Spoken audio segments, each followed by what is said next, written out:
It's Miss Massey, your school counselor. And Miss Ride, your PBSES coach. Last week, we learned that we can use strategies and set goals to accomplish hard things. This week, we are going to learn that our thoughts, feelings, and actions are all connected.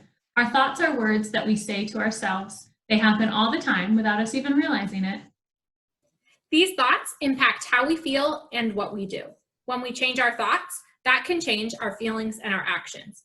All thoughts impact our feelings and our actions.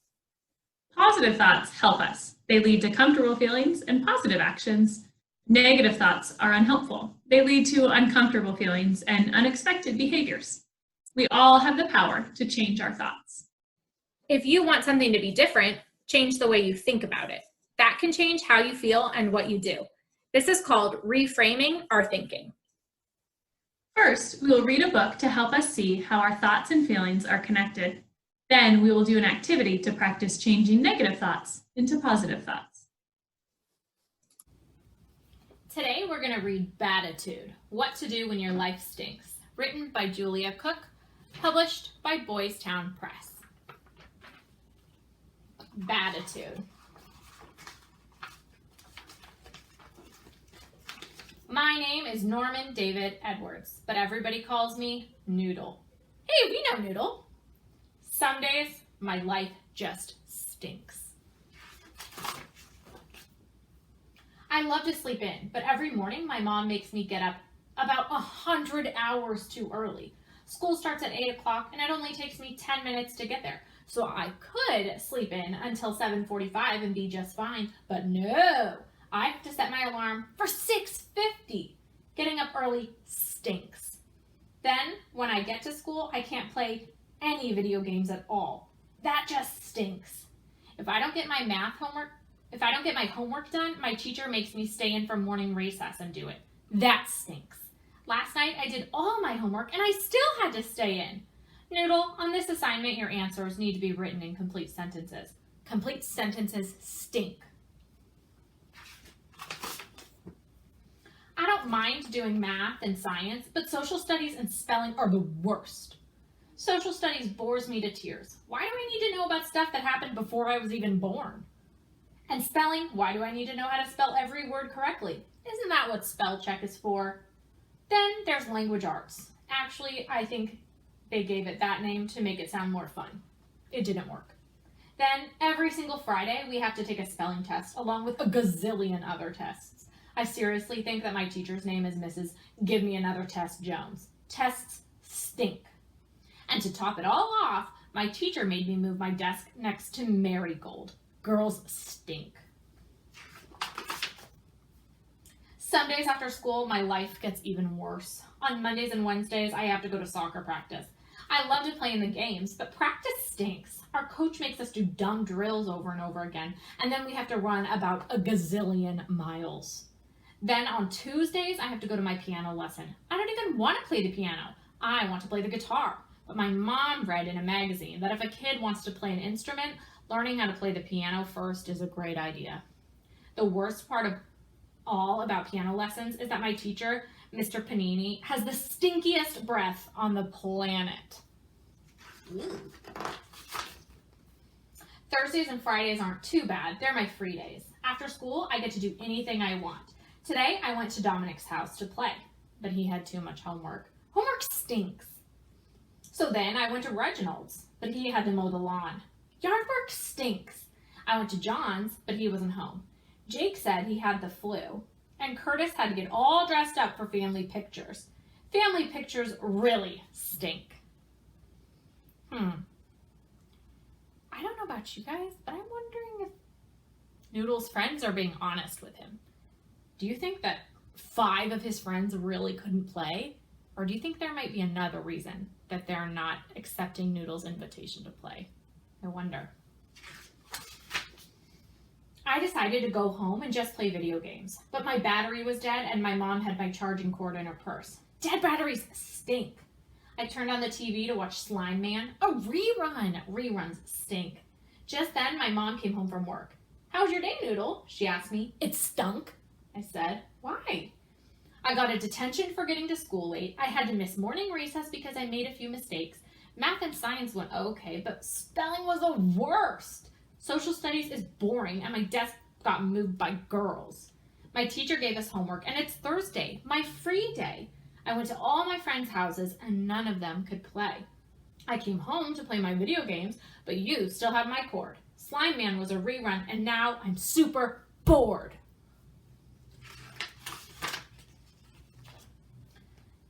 Cheer up, Noodle. Tonight we're having lasagna for dinner. Your favorite. That stinks. I have dishes tonight, and it takes me a gazillion years to get the lasagna pan clean.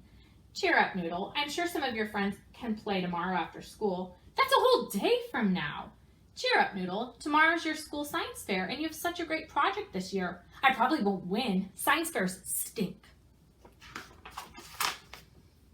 Noodle, does anything in your life smell good? You tell me that everything stinks, but I want you to stop and think. There's good everywhere if you know where to look, even in the kitchen sink. Huh? It sounds to me like you have a baditude. A baditude? What's that? Baditude is short for a bad attitude. Your face is a unibrow and you're in a bad mood. Nothing sounds good in your life today. You have a baditude and it's getting in your way. Noodle, you get to choose how you see the world that you live in. The more you complain about things, the more things you will find to complain about. Your baditude is causing you to have a pity party, and you're trying to invite everyone around you. I don't think anybody's going to show up. What? Noodle, in order to have a good life, you need to have a positive view of your future. You need to figure out how to change your baditude into gratitude and become more thankful for the world that you're a part of. Yeah, but how do I do that? It's not hard, Noodle, to figure it out. You just need to do 3 things. Look for the positives in all situations. Life's not as bad as it seems. Then turn your orders into opportunities. Turn your have-tos into got-tos. And always remember, attitude is contagious. It spreads just like colds and flu. If you wear a unibrow on your face, others will do the same. But if you choose to smile instead of frown, you're sure to win at life's game. What are you talking about, Mom? Well, getting up early during the week makes sleeping in on the weekends that much more special. And your teacher wants you to be on time for school because school is practice for life. Someday, when you have a real job, you won't be able to keep it if you don't show up on time. Learning more about social studies, spelling, and language arts is only going to make learning about math and science easier and more fun. And my lasagna is going to make your mouth so happy that your hands won't even mind cleaning up the pan. You get to learn how to play the piano so that when you do take guitar lessons, you'll be really good at it. You get to go to soccer practices. You get to see your teammates during the week. You'll get great exercise, which will help you stay healthy. And you get to learn and develop your skills so that you can become a better player.